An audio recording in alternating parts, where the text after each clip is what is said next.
How are you my dear students? I hope you are doing well. फ़ी अमानिल्लाह.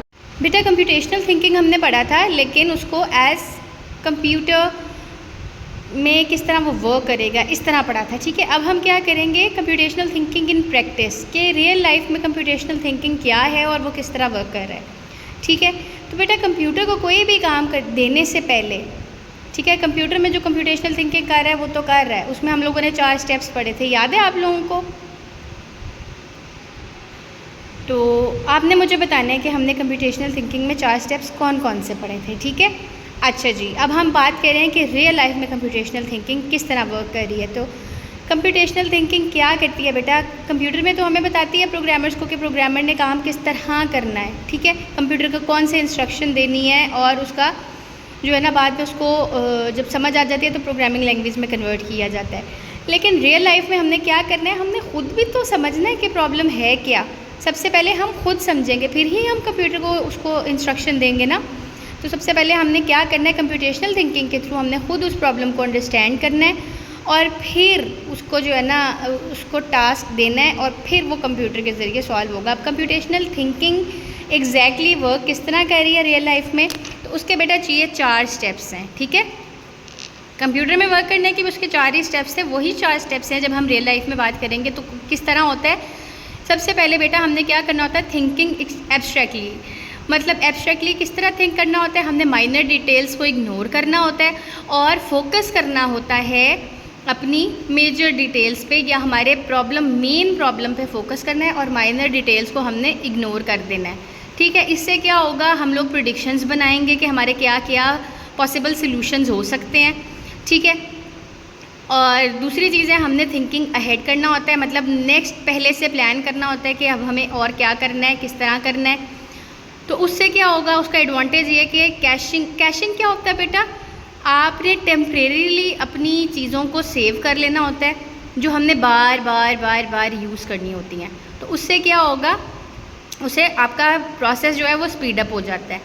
और हमने decomposition भी एक step था ना, तो हमने डीकम्पोजिशन करनी होती है कि सब अपने प्रॉब्लम को ब्रेक करना होता है पार्ट्स में और फिर सॉल्व करना होता है.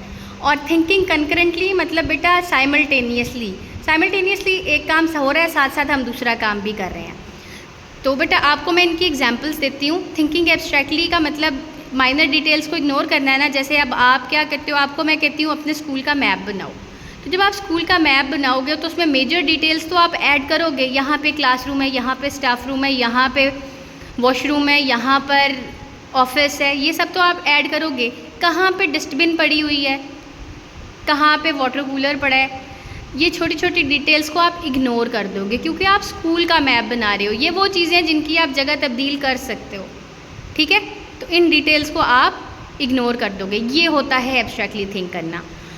और थिंकिंग अहेड का मतलब है, या कैशिंग का मतलब क्या है, जैसे अब आपके एग्ज़ाम्स होने वाले हैं तो आप क्या करते हो, आप अपना पेंसिल बॉक्स पहले से रेडी कर लेते हो. आपको पता है कि आपके एग्ज़ाम्स होने, आपको मार्कर चाहिए, आपको पेंसिल चाहिए, आपको इंक पेन चाहिए, आपको इंक चाहिए. तो वो सब चीज़ें आप पहले से रेडी कर लेते हो. हर पेपर के लिए दोबारा वो चीज़ें रेडी नहीं करोगे, आप एक मरतबा रेडी करके साइड पर रख लोगे. आपको पता होगा कि ये चीज़ें मुझे बार बार चाहिए तो मैं इनको संभाल के रखूँ. ठीक हो गया. ऐसा नहीं होगा कि आप एक पेपर दो और फिर वो गुम कर दो और दोबारा नई चीज़ें लो, ऐसा नहीं होता ना. तो ये होता है थिंकिंग अहेड कि आपको पता है कि जो चीज़ आपको बार बार चाहिए उसको आप सेव कर लो. अच्छा जी, थिंकिंग प्रोसीजरली या डीकम्पोजिशन, इसका क्या मतलब है बेटा, आपके पास एक बहुत बड़ा प्रॉब्लम है, उसको आप छोटे छोटे पार्ट्स में डिवाइड कर लो. जैसे आप बिरयानी बनानी है तो ये बहुत बड़ा टास्क है, तो उसमें क्या होगा, आप वेजिटेबल्स कट करके अलग रख लोगे, आप चिकन मैरिनेट करके अलग रख लोगे, आप सारी चीज़ें प्रिपेयर कर लोगे और अलग अलग प्रिपेयर करोगे. ठीक है, और फिर बाद में क्या होगा, आपका प्रॉब्लम आराम से सॉल्व हो जाएगा क्योंकि आपकी सारी चीज़ें रेडी हैं, आराम से बिरयानी बन जाएगी. ऐसा ही है ना.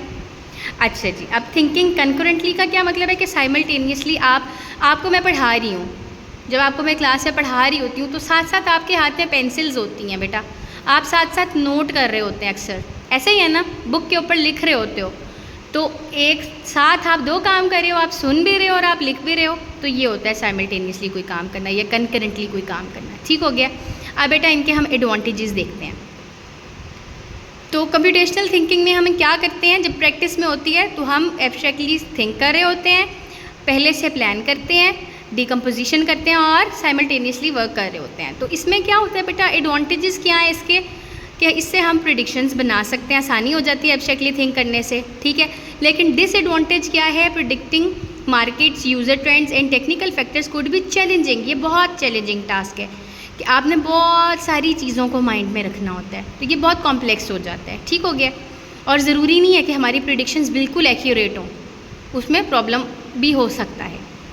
कोई हमारी जब हम प्रिडिक्शंस बना रहे होते हैं, हमारी सब प्रिडिक्शंस तो बिल्कुल एक्यूरेट होना सही नहीं है ना, मतलब लाजमी नहीं है ना कि सभी बिल्कुल सही हों, कुछ गलत भी हो सकती हैं।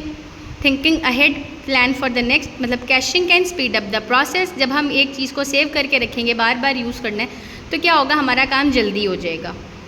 मैंने आपको एग्जांपल दी थी ना कि आप अपनी पेंसिल बॉक्स पहले से रेडी कर लेते हो, जब आप हर पेपर के लिए दोबारा रेडी करोगे तो आप वो टाइम कंज्यूमिंग होगा, लेकिन आपने एक मरतबा करके रख लिया तो उस पर टाइम आपका बच गया है। अच्छा जी, caching can be complicated to implement. Caching requires the correct data to be fetched for the next task. वो क्या है बेटा, वो इम्प्लीमेंट करना थोड़ा सा कॉम्प्लिकेटेड है, तो हमें पता होना ज़रूरी है कि हमने कौन सा डेटा जो है ना वो बार बार नेक्स्ट टास्क के लिए चाहिए, तो वो थोड़ा सा चैलेंजिंग काम है। अच्छा जी, अब डिकम्पोजिशन क्या है, can be done with flow charts. ठीक है, फ्लो चार्ट के ज़रिए हम अपना प्रॉब्लम जो है ना वो डिवाइड कर सकते हैं कि ये एक चीज़ का फ्लो चार्ट है, ये दूसरी चीज़ का फ्लो चार्ट है। It may not be entirely possible with an event driven approach rather than a procedural approach to problem solving. बेटा हर प्रॉब्लम के लिए ज़रूरी नहीं है कि ये वाला सोल्यूशन सूटेबल हो। बहुत सारे प्रॉब्लम्स ऐसे होते हैं जिसमें हमारे लिए फ़्लो चार्ट बनाना या प्रॉब्लम को डिवाइड करना बहुत मुश्किल हो जाता है। ठीक है, अब जैसे चाय बनानी है तो वो तो एक साथ ही बनेगी ना, उसके लिए हम चीज़ें अलग अलग रेडी तो नहीं कर सकते, उसको हम डिवाइड नहीं कर सकते। थिंकिंग कंकरेंटली, ठीक है, साइमल्टेनियसली थिंक करना। Concurrency speeds up the solution. जब हम एक साथ दो काम कर रहे होंगे तो जाहिर है हमारा काम जल्दी हो जाएगा। और डिसएडवांटेज इसका है, it may be difficult to program. ठीक है, जब एक साथ दो काम कर रहे होंगे तो उसको प्रोग्राम करना हमारे लिए थोड़ा सा डिफ़िकल्ट हो जाएगा। बेटा यही आज का आपका काम है, इसको आपने अच्छे से स्टडी करना है। आपको ये कॉन्सेप्ट्स होने चाहिए, एब्स्ट्रैक्ट थिंकिंग, एब्स्ट्रैक्टली का क्या मतलब है, कैशिंग का क्या मतलब है, डिकम्पोजिशन, ये वही वाला टॉपिक है जो आपने पहले किया लेकिन वो हमने कंप्यूटर के लिए किया है, तो वो आपको अच्छे से याद होने चाहिए स्टेप्स। ठीक है, इनको आपने बस माइंड में रखना है कि इनका कॉन्सेप्ट क्या है। ठीक हो गया। और hence we can say that it is not possible to solve all the problems computationally. तो वो क्या बोल रहे हैं कि हम ये नहीं कह सकते कि हर प्रॉब्लम को कंप्यूटेशनली सॉल्व करना जो है वो पॉसिबल है। कुछ प्रॉब्लम्स ऐसे होते हैं जो कंप्यूटेशनली सॉल्व नहीं होते। हमारा नेक्स्ट टॉपिक भी यही है, वो हम कल स्टडी करेंगे इंशाल्लाह कि वो कौन से प्रॉब्लम्स हैं जो हम कंप्यूटेशनली सॉल्व नहीं कर सकते।